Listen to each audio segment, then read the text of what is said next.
te mai ni vaenga o le afiafi. Pese malangi o vi inga. Awa oe te la e le vi inga. E te afio i le vi inga. Le moi mau le tuspa ia e luas mo le fato i ina. So tutuli wala ato wifo wato la ato bale. Hallelujah, puno puno ma wala au meo la fa mata i tonu.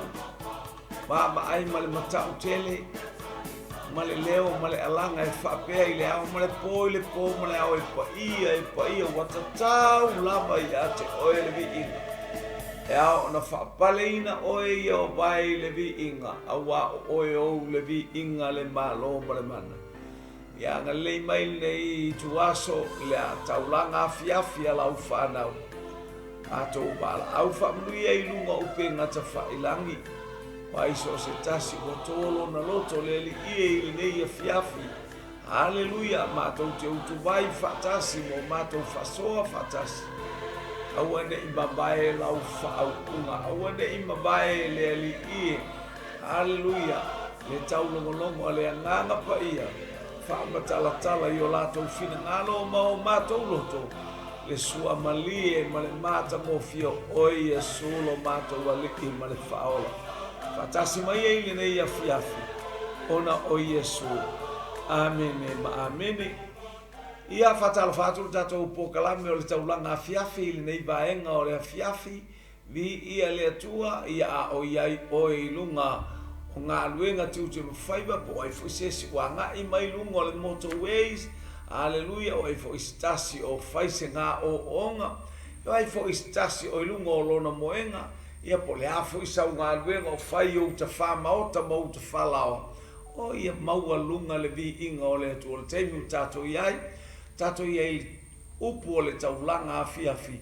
Ile nei vaenga o le aswamnuia le atua ilo awai. Whaamanuia le atua i lau mafuta mai ona o Iesu. Tusi le mua le tusi a Samuelu a lono ta upu e sifumane bagu. Tu ilo le maua atua isi tatou whaamalosi vi ia le atua mai whai ua alu ta upu suru fitu. Ma le amatanga o le whai upu e ma le amatanga o le mata upu suru bagu. Ia le la a amata atua isi e whaasoa le nei vaenga o le afiafi. I ia le atua whai upu e lima sifuru ma le fitu. O loo fo i vita nei le fasinga o le Filistia. O na abe lea o ia e apineru. Ua momoli i ate ia i lumo o Saulo. O le ulu fo i o le Filistia ua ilona lima. O na whai mai lea o Saulo i ate ia le atali ie. Le atali ea oe o aise. Ua whai mai tā vita, o a u le atali i o lau au auna o Iese le Vaitele ema. I ia le li isa e whalongonga nafi e le leila o moli mau, o le moli mau e te awhaina ai, o lau moli mau fo i e manu malo ina ai a nganga, hallelujah, mo le malo le atua e manu malo ina ai lo a inga e manu malo ina ai se uso, e manu malo ina ai se o se tasi o e ba ai atu i le atua pero tato e le asua nafi moli mau a Saulo moli mau a Tavita na manu ia le nuu moli mau le Amaleka na Toyoti ai ilana moli mau le auso e to'olua na o mai ma le ulu o Isposeta na toe whaale tonu a ia ila ua i le la moli mau e le whai atu Tavita e whaatupu se mea whapea ua mai le anganga o le fia le lei e mata te tele i le vaai le tangata whaale anganga. Le anga o le tangata o le anganga le moli mau o le tusi a kolonito. E na te i whaamasino ina le tino. E na te whaamasino ina le anganga. Le ua sa vali mai Tavita ua ese whaalongona o Saulo. Ua ese langona o Saulo. Le tau tapa atu i a apineru lana tai au. Aia. Wa matu afa ale tonu wa ia Saulo bi ia le atua wa nofo mai lana tai au nofo atu maia fesili lana tai au sole sakali io fa pena umalaba haleluya le mafati yanga ye le loto le tangata haleluya fa mawalunga man tangata wa manatu la baia wa na oia aya le nei wa fato ilalo ele neif tamaititi le Filistia. whaupunga whamaita vita na ufasia le leona, na ufasia le urosa, sola e male tango mai sengi atu le mamoe, no utuli ta tauina, no umau le ava, no umau le ava le urosa, whaatau ngā lo wainga. Hallelujah, praise watoi ina na imea I lo soifua mo lo uolanga. O fia ni leona, fia ni urosa, ni urosa whaatau ngā ina oe. Whamaita vita na ufasia le urosa, na ufasia le leona, ale mate le leona na e taai lo uolanga. Ale mate le urosa le whaatau ngā ina oe. Eke ele mawhainga kongia koriaka. Ele mawhainga to ilalo koriaka. O koriata o le ata o le ti apolo. E aka e satani. Pe ale fasiotia anganga leanga. Ma nganga fasoesa. O lo tumu ya te itato. O lo ngasu ya te itato. Ale o tiwa o whai a ava mea. Moino utango atu toso o maile ava. Wa whai a ava manu ya kako a. Wa whai a ava nganga fasala meilo soifua mala uolanga. Ai whamai hata vita na ufasia le leona. Le moli mawola na ofasia le urosa e sola ese au tango atu le ava futi mai hioi awangi I sola ese fafuase ile anganga koe foi mai matauliana ese le anganga le anga mai le fale mo tafi ma whamama foi mai matuama ma lava fale na alu lo le ato au mai anganga e fitu a e toi foi mai le nganga le anga ya oi haleluya o le nganga o fai ava I lo wolanga o lo wolanga pepelo o se o toso o fai ava le pepelo ya te oi so sto fa ma walunga oka o makua ma ngumi mai le ava le la pa tango atu tavitu mai tango atu sai mai le ava a ele fa umatia fa fitauli a ele fa umatia ma e aveseina haleluya vai venga ia te soifua ele ma fainga o ki apolo ya oe ele ma fainga ila koriata ya oe aya e vai mai koriata sa valia tu tabita ma kwa le lo feko ai le si vai ioi langa le sa valia tu tanga tolenga lo le ya tabita me lo kupu ya koriata wa bata pe e tautala mai wale ile leo malosi lenga ai sau sei si mate tau wale ai se leo fapenga awanga kaukala mai ya pe tautala mai ya palasi na e fa longo le fasinga e tavita ona pa u fao ai leo le filistia ele pa u karianga le filistia fa asuma leiva tango I faso malei va fai pule le tu fo ia tuanga I tu faso vitu se va e na I upuia ona tango ai leo tavita ile ato wa ave ai le maa wa sasau e ia le mata wala ver filistia ilona muaulu wa ngoto le maa ilona muaulu ona pa ufa o ai le ele Samoa le ainga kerusiano e falo ele pa ukarianga ole saua o e kausisi na mai e so kua koe whakaikai e saua a koriata e sau koriata ai waku ka vika male maka ioi ala sau sei si mate tau makauria a pala e kaunga kifa pa ko le unu kua loa karianga I kua e pau karianga la e le whatanga ina e le atua satani e karianga mai ake oe satani sawi utua ina o fatonu ioi o lalo le alofio vai e te ifo iai lea ale ifo no le ifo ma ia ta vitale a pa ka vini ka male wa kifa solo ona pa fa mai fa solo ivar fa upu o le ta upu e sumal fitu le muamor Samuel mo ta upu full fitu fai upu e faiva ona pa ufa o how comes fa fena pa ufa o le pare ma le moau e ka kawa ki fai kua aya e te ifo i le atua, e te ifo i le ali i lo watua, Satani e le aiso wavanoa. Ia le riki. E koe whamangako le sa misi mai tatou pokalame. Hallelujah. I le ta vili wa ele me ngofa ki Apollo. E ifo mai ia te oe. Ma tau pue tolo tusia whaalinga, lona, hallelujah, lona whai upue iwa, whai upue sfulu, hallelujah, o te avatua ia te oe, o i lato whai mai o i utaia i lato, a ele hai, o su nako Satani i lato, o te avatu ia te oe ifo ia te oe, vai, o nganga leanga. Whamai leo tala tus pa ia le tusi ina ave ia, le tusi in whamatala Ioane, i le motu o pātamo, whaalinga ma ta upeiva a tolu, alo whai upeiva ma, hallelujah, o te avatuina i a te oe, o te taita i atuina i o luma, i la tau whai mai o iutaia i la tau, aile ai o le sunako Satani, o kangaka leanga, kangaka whai me leanga. Alo?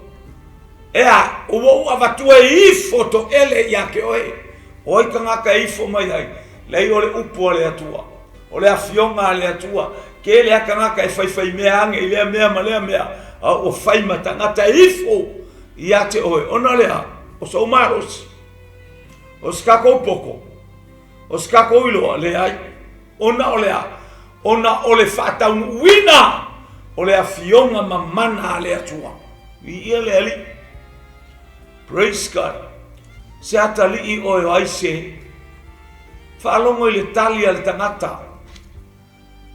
Whaalongo i le tali e la ngona i le loto winga o le tali. E la ngona i le loto le winga o le tangata e tau sa fia. E le os tangata wha maualunga. A ele angor tangata o iai le wha unga le atua. Ta upe suma le ono le tusi a lea. Whai upu e su tolu ma su wha. Walu ese le anganga o Yehova i. Na ia saulo. Ai o Sofia ele anganga leanga mai a Yehova. Toi whafonga mai walu ese le anganga o Yehova na ia Saulo. Ai o Sofia ele anganga leanga na au mai e Yehova e pule le atua i mea uma. Sa kangi manga au e pule ai le atua. E whaatanga ele atua anganga leanga. Hallelujah, o le kangaka lepeke. Po le ase meke mawai. Pe amana o le atua e makua whapipili oi. Na awina atu leo le atua o nganga leanga sasa oi. Po le aso ulangona pe te toe iloa mai. Pe te toe whasanga mai. Po le a eokia ia. Awina ele atua Satani alu ia yopu. Whaitantanoa ngā le atua malan whanau ala koe a connecta koe masakangi. Join up sakangi. Ea, ele whai la uakani ila le ami o kongu o yopu ia oe. Lau kamba whai mea le lei, lau kamba kau kua loku la le o yopu. Ele whai ia oe, opu ia Satani, whai Satani le. Whaku le lei. Ea, ele ku maila se ima po ma lau kamba. Se ima ilo ma lau kamba po yo ma ue. E feololo ngai o ngalima. Whamaile atua Satani. Alu ila au sanga e pa ile ola e vai lá falongo Satani wa sa sana e pa ile ola o yo paulo na tino mame ule oi nanga pelu ba Satani na au mai ele atua o tala ia ar tangata ole atua na au mai ele atua wa ave seina ele atua ave seina ele atua ia vi ia ma fa manur sua fo yo vai falo marca ngaka e ele fa au unga le atua manga va kwa le oki manga va kwa o ma kwa le se me aya ia fa manuina le sua fo Yehova le atua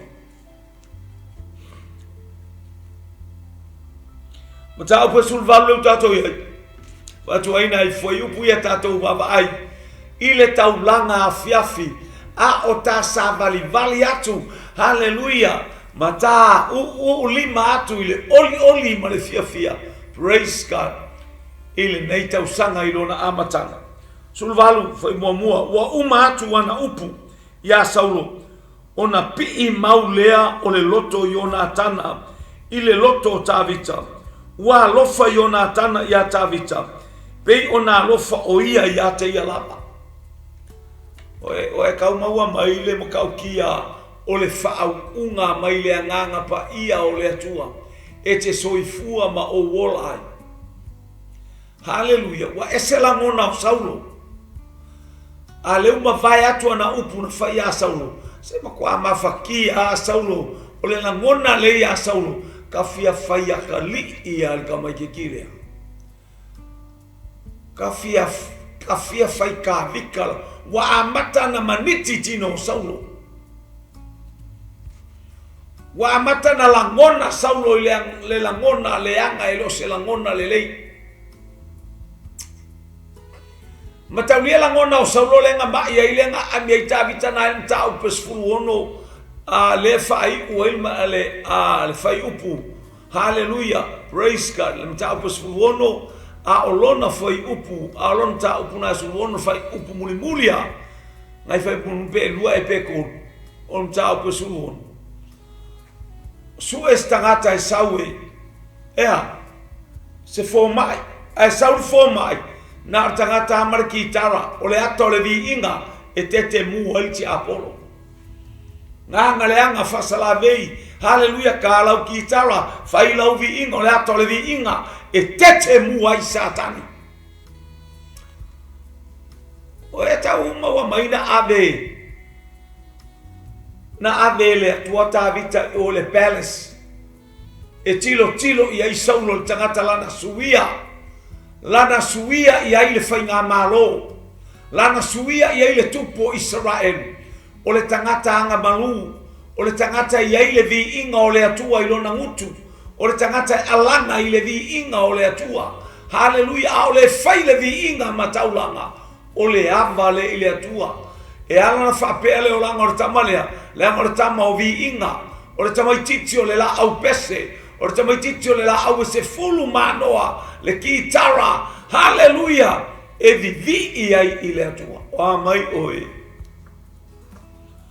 O a mai lo soifua nei vai tau o le taulanga afiafa. Whaiua e whalonga o le kitara, o le pesenga, o le vala au i le suafa o Iova, o le whamanu.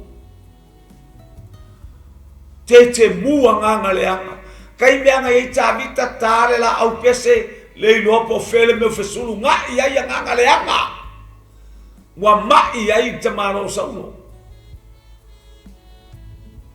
E kele o mai se mai whainga ka. La le mele ami ai lau whana ue o mai e whaile tau vi inga. La le mele wala a wailo to olua e o mai tau te pepese. A whai o e whalongo mai i le neiba e ngole tae au. I le neiba e ngole aso. I le polo kalame o le tau langa afi afi. La mele wha poto mai lo lau whanau. La le tele iba aya o mai ale mai wa kele ame wa kupu le ainga wa kele swinga I kongo lo ainga I lo to lua malau whanau wa e ba ai me o fasaka tau mai me ia te oe e ai lo sei tu aso e langa ai lo loto ina wa falongo le upo le atua au tato wa loto le fai unga le nei masina amata mai lau whanau se I fai se pese, se I fai se vii, se I fai se alanga, hallelujah, se I fa manuo o tatou loto. I le atua o fa manuyanga. I le atua e ana mea uma, o fa alongo Saulo. Na malo si leo Saulo I. Aya, ia a lewa e baba ai ai.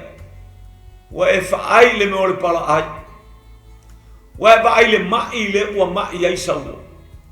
Ua mai Saulo sta mai mea fefe. Sta mai mea fefe. Sta mai mea fefe. Fia ni mea wa e fefe ai. Fia ni mea ufa matawina oe.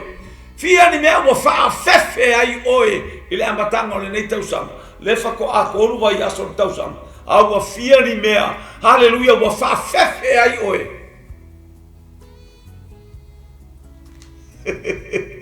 Ele leile atua. Ele leile atua wa nofo Saulo wa fefe leu tatou wa aile amatanga o tala tangata fai mai o sena te fasia e vatu lona fine wa makanga fa kaul fanga ea wa maka o whakau whangau fefe para ai wa mai i tangata ai sea le mi ngao ele ava ele ai sea ane e ta ua e tātou o le whautuaina ele whautuaina le olanga fia tangata ola le whautuaina o langa o whaafonga sila hallelujah i le porokalame hallelujah o le taulanga fiaf lea le whautuaina lea uma na mai le anga o le mai te moni o le vi inga na tau whiololo ai a alu tāwita lato whale koe ai e ke mongi le olanga hallelujah fia tangata na le pauale me te iloa ai hallelujah le malosi o lo 𝐓𝐿𝐹 a e foi lo ainga wa e ke mongi ngali oe wa e te moni fa wo fa pi oe ki kinga oe e ilunga a sale i ele ali wailo a matana maniti tino saulo o umatu wana upu ya Saulo ona pi le vai le loto tamai titi o Jonathan na le atali o Saulo makua manguia matua fa manuia ina fa mai wa pipi le loto Jonathan fia tangata o fepi mai o lato loto fia mai o lato loto sa o loto file mu o lato loto ya te oele atali ma le afino le atua mai la wa mio hallelujah la va mai tus pa ia dal al fata oto ia sili ona leoleoina o lo loto i lo leoleoina o mea uma hallelujah wa leoleoina o tato loto e tupu mai ai le amio oka na o amio le lei amio tau safia amio pulea amio le ngao ia e tupu mai i le loto sa o loto fa mai tus pa ia mon mawal mo Timoteo a lonta upeono fai mai hale o loa ma tamau ainga o le atua o le amio atua Malea ole amio tua praise God Saulo tonga malea amio tua praise God la tala noa mai ai ole loto malie malea amio tua vai o le tua ya wa o e fia suese o lo ka ua ma se o lo sili ma se o lo angana ta i lo soifua ma lo ola a ole o le atua o le loto malie malea mio tu le loto le lei loto malie hallelujah sili ona leolewina o lo loto nai lo leolewina o mea uma fa me ai fatauto hallelujah praise God tupu mai ai le amio alea wa matana le leile amio Jonathan wale leile amio Jonathan sea wo fa'alata mapipi ile wo fa'aleanganga sa mamao ese sa fia sili e pei olon tama sa fia tamao sa fia tautua e pei olon tama sa fia tai na iloa o Yesu so o malono tama haleluya awai loa e lona loto le matautia o le fasi e le au toto a o tilo iai mata o lona tama mata o apineru le tai au mata uso o Davita mata o ilato o e tai o au e tai to afe ma au e tai to selau oka oi beton e lua ua ave Saulo ia te ia i le aso ua ia le mawhai na toe fo'i i le ainga o lona tama a mata na langona e Saulo se mea peia oe pe a whaia e te tulai mai stulanga whataitai ai mamao lava au fuafuanga e te alua e i ite te alua maniti o tino ai sea o le atua e whatau ngā i a te oe a o oe le atali i ma le afine o le atua e te langona e whaau tauta mea uma e te whaia ke le fale lo le kupu ke le fale lo le bakau le ia oe a mata lo da eta alo haleluia ini tulanga maualunga aya fai mai la utus pa ia tavita na matua fa auta mai po ame la ave yo ngakanga mai le fiangainga o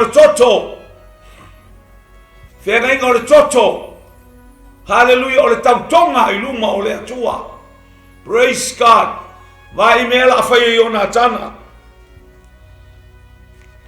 wosi e Jonatana le fiangainga matavita fiangainga government haleluia wosi le fiangainga haleluia matavita awa ua lofa ia te ia pei ona lofa o ia te ia lava ua to ese fo ia Jonatana fiangainga o le lofa haleluia awa ua whape lava ona lofa mai o le atua i le laulangi ua ta maua ai nei wha manu ianga mawai atu i le langi ma le ola e whavau ua saunia mo oe taulanga afi mo lo ainga i le atafa marei tu haleluia o le laulangi a wina atu haleluia i totono o riusila nei praise God i le pitonu o mangele i le street po le awala le title street hallelujah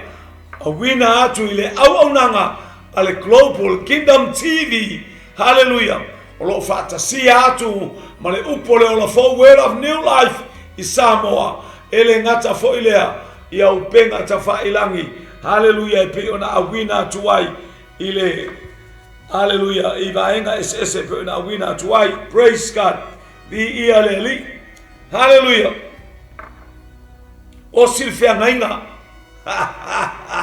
o se lo fia ngainga male atua o se lo fia ngainga ma Yesu o se lo fia ngainga ma Uso ame ile ali ame lo na ola ile atua ame la wo ile atua ame la watali ile atua ame la wa ma ile atua o se fia ngainga hallelujah o si le fiangainga o le ola o le fiangainga o le toto hallelujah atala noa i le fiangainga o le toto o le ola e whamabau praise God leo atala noa ai le awali ia praise God whawhena i loa le fiangainga lea te i loa le toi whamanatu ane hallelujah le fiangainga e tele tala al tuspaia por sfruiva lua fulu tasi lai whapeane ai ia Jonatana tavita ia e manatua lo ainga ia e manatua la ufanau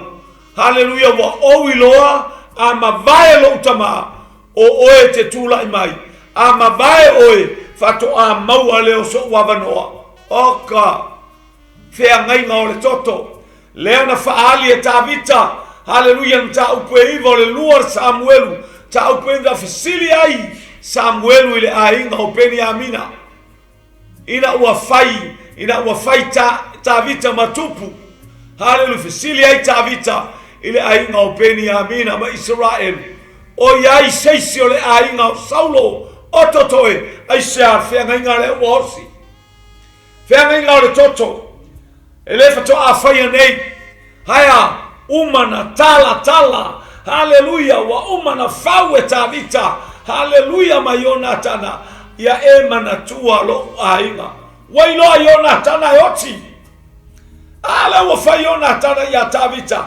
a umalo tama eso so oma oe a uma oe fato a faita uma ilewa ele fa pestala ise fiangainga ni tupu mani ona alo e umalo la tupu so ai aisha wailoa ele atali o Jonatana leiunga hallelujah ia e alofa ilo ainga ia e alofa ila ufana leo fatino etavita leo fatino etavita ia iseisi o totoe ole ainga o Saulo e pipili tangata wa uma foi na fasa eleva aya se pipili po se tawaso ile maoto le tupu aya le anga wa uma na tusi luma ole atua le fiangainga o te alofa ia te oe sisila mai fofonga o le ali i le feagainga a tafai nei. Lea na ami ai e tavita Mefposeta sipa sau fea Mefposeta lausunga ele mafaina sau e pipili le tama au mai i nei. O le mea o te ai Mefposeta e te ai to atuli Mefposeta maifo i a tavita i le matautia o le feagainga a le atua ma le tangata o le atua e le na wa o tavita i lona mamalu ona whaangalo lea fian tangata o whaangalo le feagainga ma le atua fian tangata o whaangalo le feagainga ma le atua talia nei Yesu au tai au whainga helo i le feagainga talia nei Yesu au leva yaso wa te a ma le to'alua fian tangata o osi a latou feagainga ma le atua faisina umi o le taimi na osi ai ai ona tana whafonga mea whai pule wha ua tō ese fo'i e ona tana lona ofu tala loa ofu le atali o le tupu ngā o le akali a le kupu e tresi le ofu lea aia ta tala ese ai ave i a tavi o lo inga la le kupu le so a le wailo a ona tana o le tupu le so ta tala le ofu. Haleluya. Haleluya. So ane ai uma tatala le ofu. Hale wafoa yatu a tavita. Wafoa yatu ai ya tavita. Haleluya. Malona oftino. Atoa malana pelu. Malana aufanga. Atoa malona fusi. Walu oka. Praise God. Tatala lo ofu ina whatever aile matango fia o le atua. Whatever aile mela ya ile ola o le ale ofu na te ofu ai. Right, release. Open it. For my walato talayo lato ofu. Ina wa fio mai Yesu ile ala. Mai wa tutu le U쏘ʟᴇsɪ. He wa talayo lato ofu. Le alo ofu le te ofu ai. Le ale ofu le o te ofu ai. Famaina tatala i ona tana mea uma fatupu ai tuina atu i a tavita. Tatala ile U쏘ʟᴇsɪ lato ofu ua fola ai le ala a ua fio mai le tupu o tupu ilana malanga fatupu le ao le kalesia o 𝐓𝐾𝐔𝐋𝐀𝐆𝐀 vi ia le ali las feagainga o e fai o ka le talainga o lava mala e o le tupu ele faina le o le tupu me wa tupu ya yona tana wa kalai ofu e fai lo atu ai o ia o le alo ali o ia next to the king aya wa tatala ma matu ya tavita o le fai longa lea o ia e soso masaulo. Hallelujah. Hallelujah. Hallelujah. Tatala le ofu na te ofu ai. Tatala le ofu fai se feagainga male atua e ala ia 𝐓𝐾𝐿. Tatala o tatou ofu manu nu a pispisia. E sei fa ofu i tatou. Hallelujah. E sei fa ofu i tatou i ofu sisina. Mai le langi. Tatou va ia tu ile atua mana famrianga. Hallelujah. Fai upu e lima.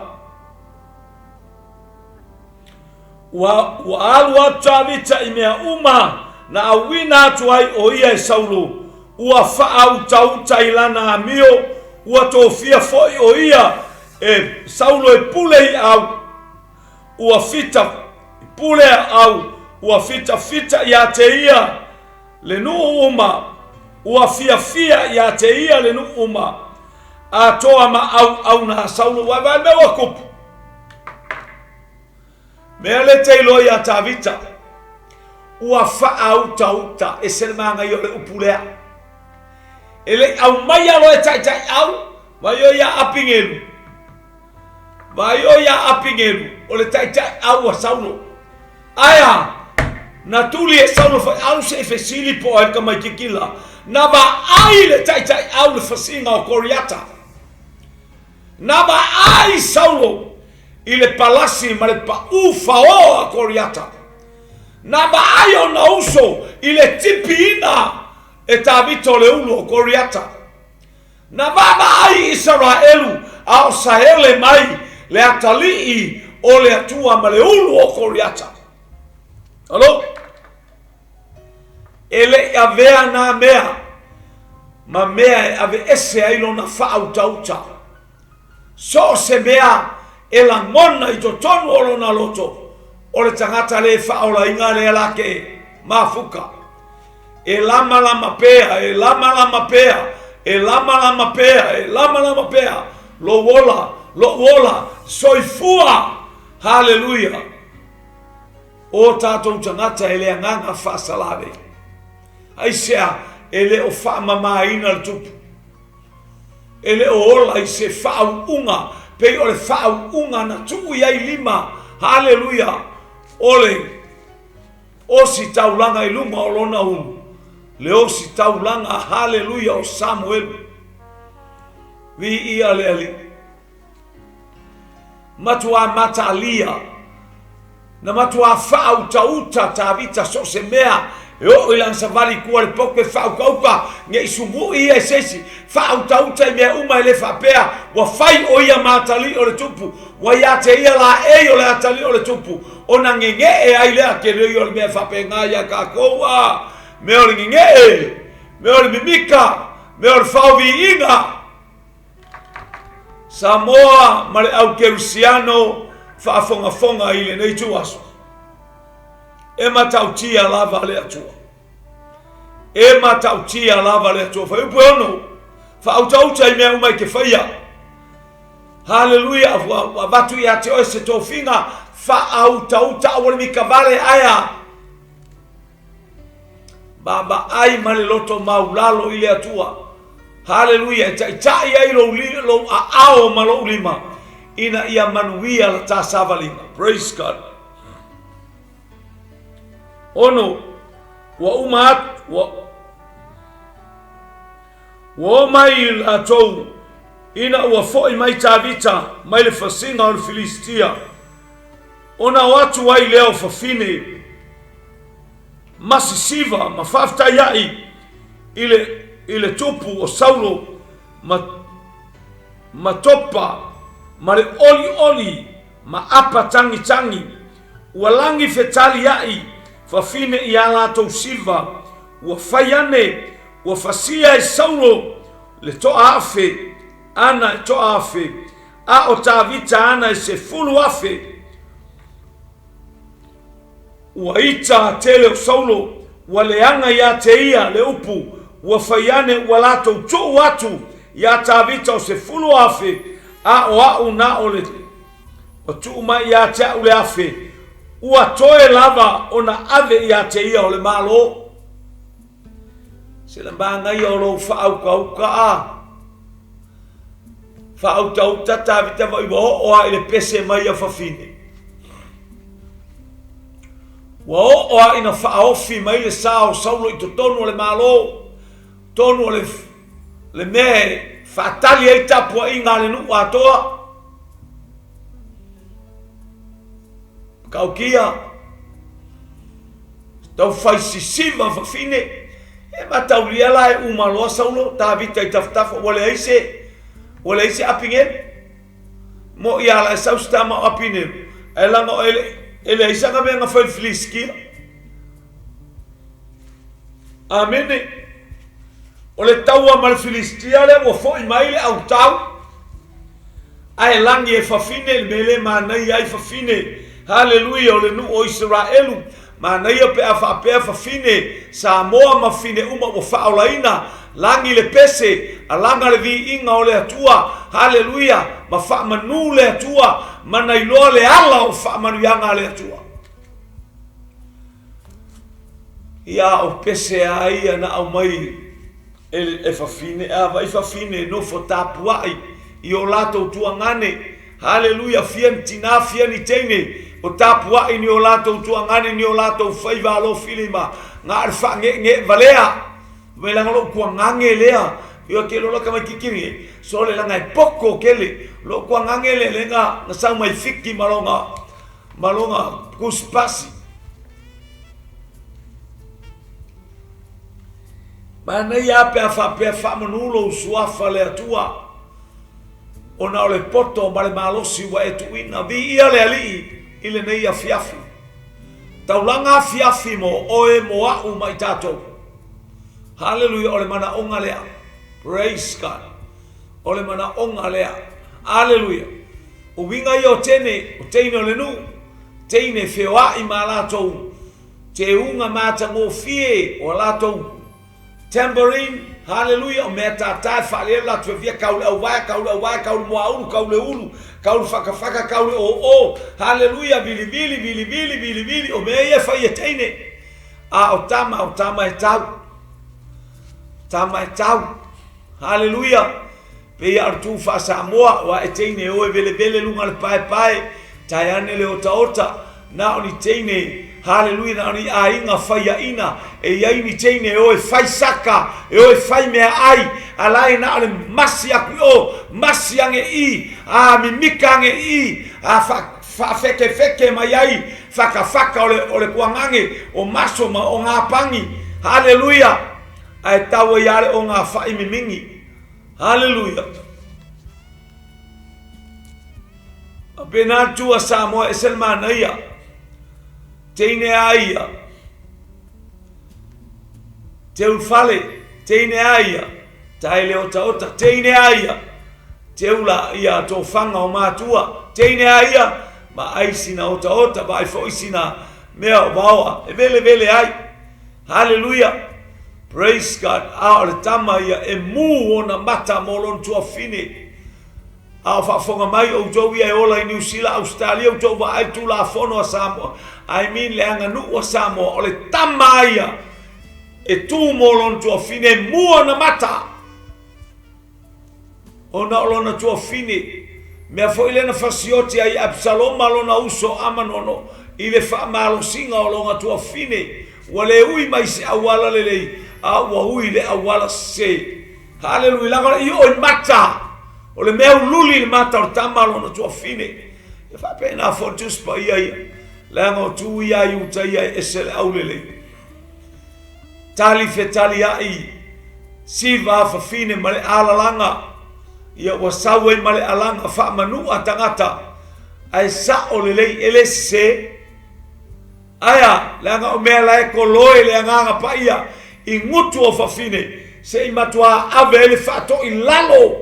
Ile loto o tangata le ava le mingau ile atua wana ave eseina le whau unga le atua mai ate ia via le li.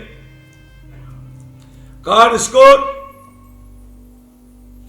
Ia vi le atua, praise God. Hallelujah. Thank you Jesus. Dautia le atua. Le taulanga afiafi Samoa I le nei vaenga o le afiafi mo oe mo le au e tautaratu hallelujah mo 𝐓𝐶𝐶 ngā wai hallelujah ia iai le ata o le nei taua tātou te tilo iai hallelujah I le whao ngā ina o oe le tangata whaauta matau e a matatu iau whaamatalanga hallelujah, e loa mai el tagata mai o whaapale ina oe wa abele ofo o Jonatana mo tavita ai whawhelaia ele I pole ia Jonatana whai upoe valu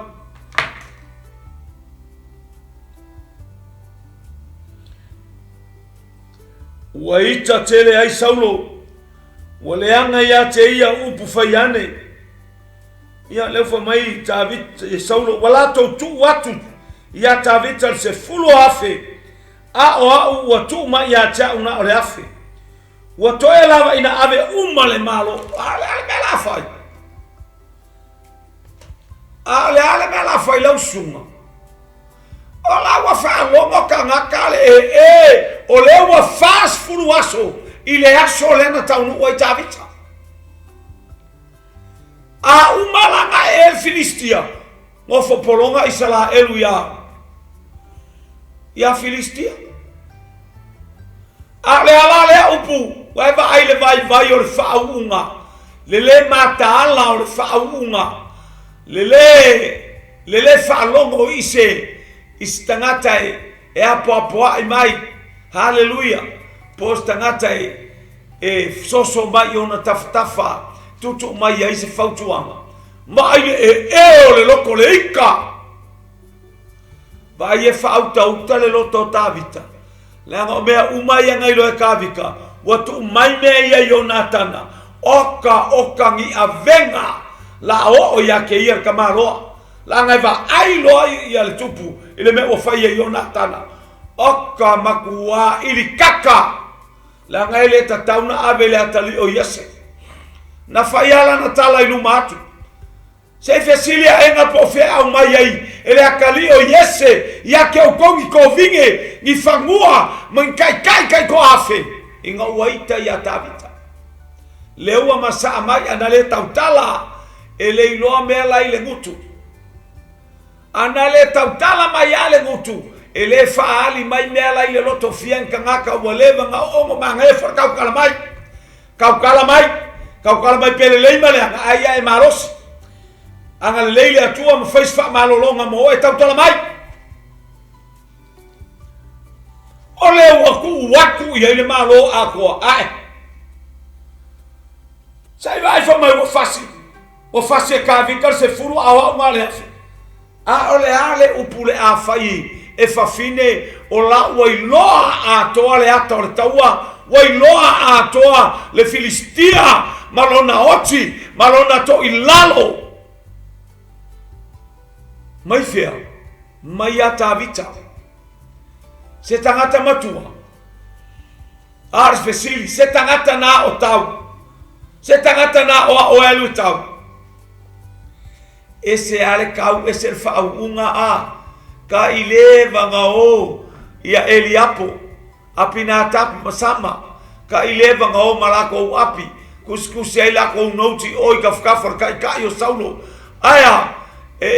Mai Filistia fa piala ko e o manotia e o ma upuia e kawai aya le ai e tau le loto kau le loko a e fa lo mai lo vai no ma nei er vai o tato loto vi ia le praise God na fua mai le lavaso ona fai puiva ona lama o saulo ia tavita sila la ia si sila mele fa kupu mai fa kupu vevesi o fa kupu aingi ko aku ngahel fingalo tupu ai sia o upu tangata yala ngala ka usa o mai ka ngaka a ele mai tangata le vala aulea e mai le atua se fa oso ai le loto vale le loto leanga mea uma o le fia tau o saulo ia tavita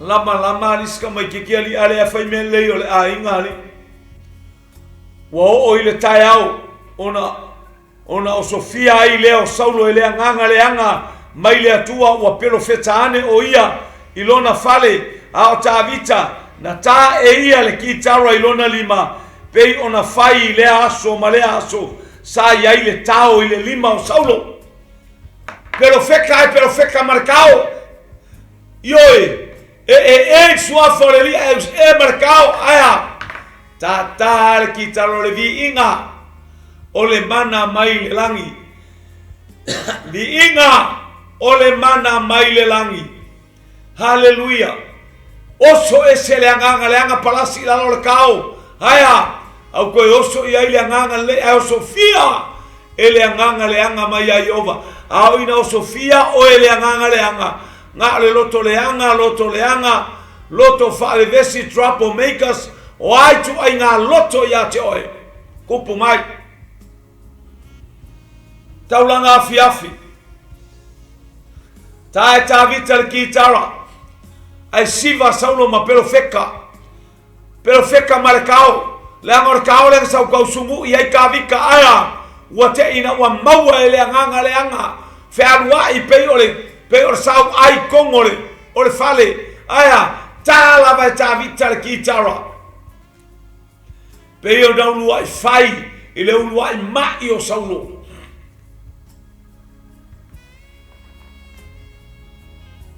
Au tavita na tai ele kitara ilona lima. Pe ona fai le ulua I aso. Sa ia ile tau ile lima o saulo. Ua velo le tau e saulo. Ua faiane o te fasi ia tavita. Ia tuilua ma le pao le fale. A ua alo faalua tavita I ona luma. Ua falonga. La kaala kikala. Velo. Hallelujah. Fapeia la ke veloa kavika. Ala e velo le pou. Fapea la ke velo kavika. Ala e velo le pavali. Le pavali o le fale a. Se ma tautia o le atua. Ea mai oe tiro I le mamalu. Ma le sili ese. O le inu I le whaunga mai le langi. Palasi ifo. Taitaina oe. Taitaina au. Ta baba yatu I le langi. Ma le ola e whamau I ona manuia. Praise God. Hallelujah. Ia bi ia le li. Te iloa o le tatou taulanga fiafi lea mo oe. Mo amai lo loto le nei vae ngau asu. A o ina wha le tonu lo loto. La me te le wha. Te le nofo lai titi ai lalo. Wha mai ne mia. Ina o au wha longo ia mea. Wa malepe Jerusalema. Ona o nofo ai le ilalo. E sele maa ia o lou. Humble yourself before God. No for ilalo. Sit down. Hallelujah. Kneel. Hallelujah. And praise God. Hallelujah. Bala out. Call the name of Jesus. Hallelujah. Ina ia afio mai lo na nganga. F쏘쏘ᴜᴜni mai. I mea watutupu ile soifuang. Yei me tupu e anono ai. Mea oile lumanai. A olo amatanga. Malo control inga. Hallelujah. Ole masina amata. Teva ai ai wha manu yanga le atua. O fea fe aloa i ai kao. O fea e oso mai ai kua inga peru. O ai tu ai ngā maa e oso mai. Hallelujah. E manuia lo soifua au auna. E manuia o e manuia au. Ai sea. Leanga ta whaalongo I le upo le atua. Tāre ki tara. O le vi inga. A o le whai le vi inga. Ma taulanga I a Iova. O le hava lea I le atua. Hallelujah. 𝐓𝐀𝐔𝐋𝐀𝐆𝐀 o le ao o le ekalesia. Hallelujah. E wina anoa I mea sa whaia I le larolangi. Ma o ta whaia I a te ia. E o mai le nei tuaso. Aya. Si ia ona lima ma vivi atu I lona te tama. Wha mangalo atu. Tau le la au ma wha peane. Wha mangalo atu wa lato le iloa le mea ua o lato whai. Tama. Wha manuia le Savalinga Samoa. A oanga I ngai atu. Hallelujah. I le masina mua o le tausanga. Tai mātou whalongolongo I la ua fionga. Mātou langona manga tete ma mātau. Ina ia ala o la ua fio. Mātou te iai pea I teimi unga fatasi maia. Hallelujah. Ona o Yesu. Amene ma amene ma amene. To God be the glory forever and ever. Amen.